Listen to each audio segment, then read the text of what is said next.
తెలంగాణలో విద్యారంగంలో మరో ప్రతిష్టాత్మక అధ్యయనానికి ప్రభుత్వం శ్రీకారం చుడుతోంది. రాష్ట్రంలోని ప్రతి విద్యార్థికి కుల మత వర్గ భేదాలకు అతీతంగా ఒకే వేదికపైన అంతర్జాతీయ ప్రమాణాల విద్య అందించాలనే లక్ష్యంతో చేపట్టిన యంగ్ ఇండియా ఇంటిగ్రేటెడ్ రెసిడెన్షియల్ స్కూళ్ల నిర్మాణం శరవేగంగా కొనసాగుతుంది.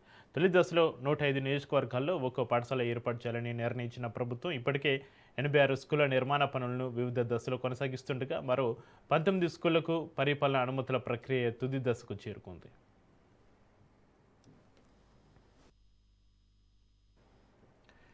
ఈ ప్రాజెక్టు కోసం ప్రభుత్వం ఇప్పటికే 1,144 కోట్లకు పైగా నిధులు విడుదల చేసింది. 25 నుంచి 30 ఎకరాల విస్తీర్ణంలో నిర్మితమవుతున్న ప్రతి క్యాంపస్లో ఆధునిక తరగతి గదులు, డిజిటల్ లెర్నింగ్ సదుపాయాలు, అత్యాధునిక ప్రయోగశాలలు, గ్రంథాలయాలు, విశాలమైన హాస్టళ్లు, అంతర్జాతీయ ప్రమాణాల క్రీడా మైదానాలు, డైనింగ్ బ్లాక్లు, సిబ్బందికి నివాస గృహాలు ఏర్పాటు చేస్తున్నారు.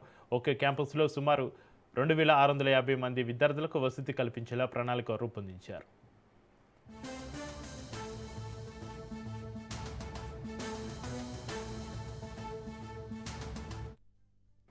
సామాజికంగా, ఆర్థికంగా వెనుకబడిన వర్గాల విద్యార్థులకు కార్పొరేట్ స్థాయి విద్యను అందుబాటులోకి తీసుకురావాలనే లక్ష్యంతో ప్రభుత్వం ఈ ప్రాజెక్టును అత్యంత ప్రతిష్టాత్మకంగా అమలు చేస్తుంది.